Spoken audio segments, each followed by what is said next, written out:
Hey hop up gengs!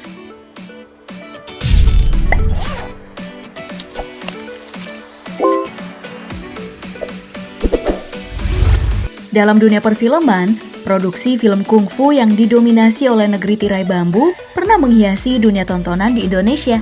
Maka nggak salah jika kita sangat familiar dengan wajah-wajah para aktor dan aktrisnya. Tapi, setelah ramainya film-film drakor, Bollywood, dan Hollywood, kita udah jarang banget melihat mereka di layar TV.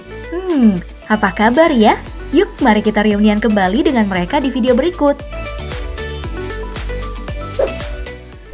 Salah satu aktor laga favorit era 90-an adalah Stephen Chow yang sukses menggabungkan aksi laga dengan komedi khasnya. Yang terngiang-ngiang adalah ketika melanjutkan permainan Andy Lau dalam sequel film God of Gamblers. Selanjutnya adalah film Fight Back to School, lalu From Beijing with Love, dan yang tak bisa terlupakan adalah aksi kocaknya di film Kung Fu Hustle, di mana ia harus melawan musuhnya yang menggunakan jurus kodok mengembang. Terus bertransformasi, nama Stephen Chow melambung hingga ke Hollywood berkat film Shaolin Soccer.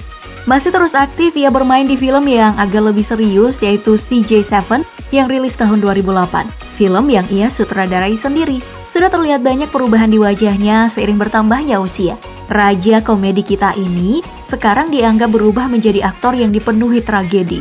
Hah? Ada apa gerangan ya?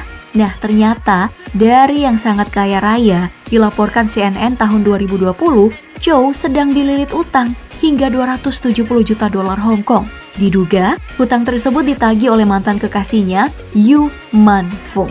Belum lagi setelah itu dan mungkin sejak lama, ia ternyata memilih untuk tidak terikat dengan pernikahan. Dari semua wanita yang pernah ia kencani, hanya satu yang siap diterima menjadi pasangan hidupnya. Meski tidak mungkin, yakni Karen Mok.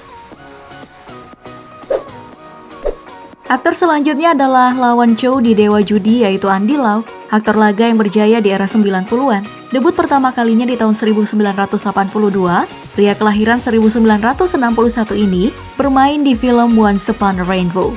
Lalu terus dipercaya memerankan tokoh utama di beberapa film, seperti House of Flying Daggers, Fat Boy Spirit, dan yang paling berkesan adalah film Dewa Judi, bermain bersama tokoh-tokoh besar lainnya. Hingga akhirnya, ia mendapatkan penghargaan Best Actor di Hong Kong Film Critics Society Award tahun 2003. Dulu, ia adalah seorang pria berambut belah dua yang ikonik, dengan kesan ketampanan yang jadi idaman banyak wanita. Sekarang, ia masih aktif di dunia entertainment, bahkan sudah meningkat menjadi seorang produser selain menjadi penyanyi. Rilis film produksi pertama kalinya adalah The White Storm 2 Drugs Lord, di mana ia juga berperan sebagai tokoh utama. Tapi, jika menyandingkan foto dulunya sama sekarang, seperti kisah vampir, dia nggak pernah menua ya. Selain itu, ia telah menjadi seorang suami dan ayah, menikahi seorang mantan model Malaysia bernama Carol Chu, yang selama 24 tahun ia tidak ekspos, kemudian baru terungkap setelah menghadiri prosesi pemakaman ayah Carol. Awet muda tidak dialami oleh aktor laga populer lainnya, yaitu Jackie Chan. Dari yang sangat kuat, berotot, dan lincah, baru-baru ini dalam sebuah unggahan TikTok, Chan terlihat nampak sangat-sangat renta. Bungkuk, berjalan sangat susah, rambut udah memutih, dan tidak nampak tanda-tanda sehat-sehat saja. Sebelumnya, saat lagi pertama kali penyebaran COVID-19 itu terjadi, ia juga sempat tertangkap kamera sedang dibopong oleh seorang pria tampak tertati-tati. Ada apa sebenarnya dengan raja laga kita ini?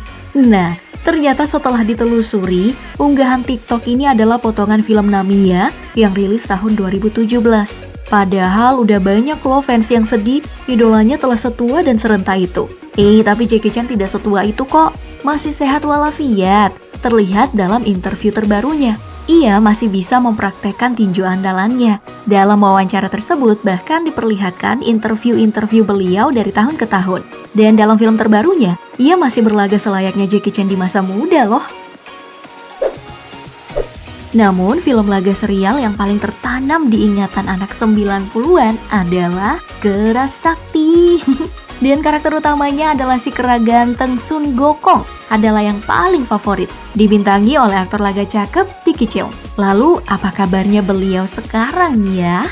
Terlebih dulu nih, setelah membintangi Keras Sakti, Cheung juga dipakai di beberapa judul, seperti To Miss with Love, dan kamu bisa melihatnya tanpa bulu kerahnya. Kegantengannya juga jelas diperlihatkan di film The Kung Fu Scholar. Sebelumnya, ia juga sempat bermain bersama si Bobo Ho di Shaolin Popeye 2. Nah, setelah itu, transformasinya sedikit berbeda. Ia nggak lagi berbulu, bahkan rambut di kepalanya udah dihilangkan. Botak total, Pop Gengs. Gi Cheong ini masih aktif bermain film, salah satunya di film Kung Fu Soccer. Kabar terbarunya, aktor botak ini di tengah masa pandemi rela meninggalkan tawaran film dan istrinya di Beijing untuk menetap di Hong Kong merawat ibunya yang tengah sakit. Sebelumnya, pernah dikabarkan ayahnya adalah orang yang kejam, sering melakukan tindak kekerasan terhadap keluarganya. Itulah yang membuatnya enggan meninggalkan ibunya lagi. Nah, itu dia Pop Gengs, kabar terbaru dari aktor laga favorit kita semua. Masih mau nambah aktor lainnya? Komen aja, aku akan ajak kamu reunian kembali di waktu berbeda. Bye!